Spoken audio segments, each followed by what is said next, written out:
Savez-vous vous remettre en question? Alors moi, si on me pose la question, clairement, sans réfléchir, je réponds: «Mais oui, bien sûr!»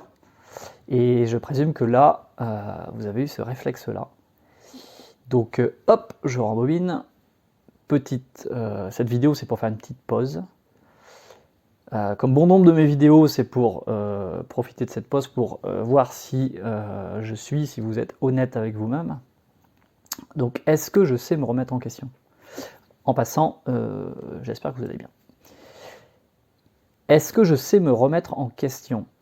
Peut-être que parfois, peut-être que parfois vous avez des projets qui stagnent, qui n'avancent pas, qu'il y a de la frustration, qu'il y a de la fatigue psychique, que ça peut même troubler vos sommeils. Et quand il y a ce cercle vicieux qui s'installe, on peut passer un paquet de temps avec le sommeil qui en pâtit.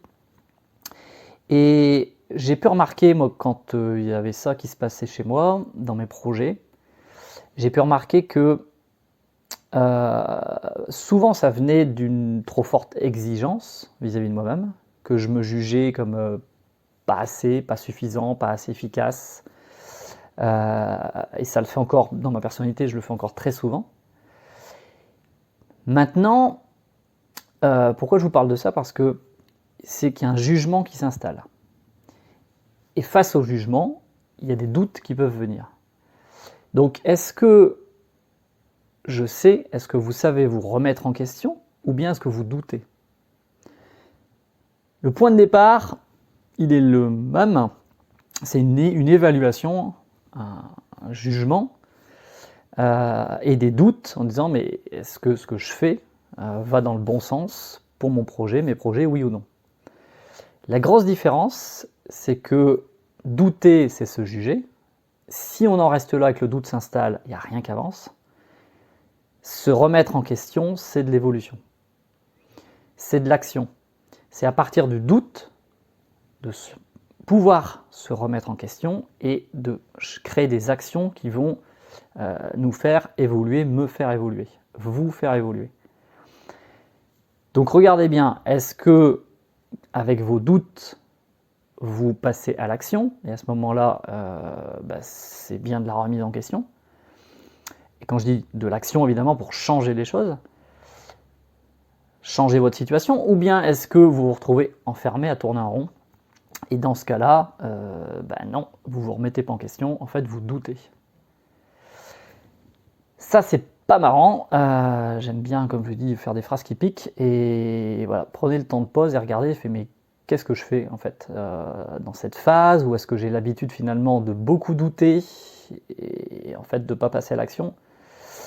Il se pourrait bien, il n'y a pas que ça qui produit ce phénomène-là, mais il se pourrait bien qu'en fait, non, c'est en fait un manque de remise en question. Parce qu'il y a des gros avantages, c'est toujours pareil, c'est toujours cette histoire de deux faces, il y a toujours deux faces à une pièce. Il y a des bénéfices à ne pas se remettre en question, évidemment. Et le fait de douter, de rester dans le doute plutôt que de se remettre en question, c'est signe, à mon sens, d'un manque de confiance en soi.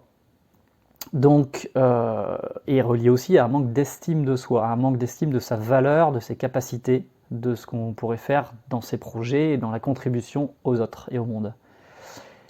Le doute, en fait, nous permet d'installer un jugement, nous permet de dire non, en fait, t'es pas capable, non, tu peux pas, non, ça ne va pas aller. Donc, pour sortir de ça, à mon sens, de ce que j'ai pu tester jusqu'à présent dans ma vie, j'ai pas trouvé plus efficace que de repartir, de mettre mon orgueil de côté, de repartir de projets simples, de projets courts, de projets 100% en mon pouvoir, et de commencer à mettre en place des toutes petites actions. Et à chaque fois que j'ai réussi de faire une étape, de prendre le temps de célébrer, d'être fier de moi, de me dire j'ai réussi ça, pour que sortir tout doucement des doutes, reprendre confiance en moi, et voir ma valeur en fait. J'espère que vous avez eu dans cette vidéo des clés, des choses qui peuvent vous aider dans votre quotidien. En tout cas, c'est pour ça que je l'ai fait. Donc, sur ce, je vous souhaite une excellente journée et une bonne remise en question.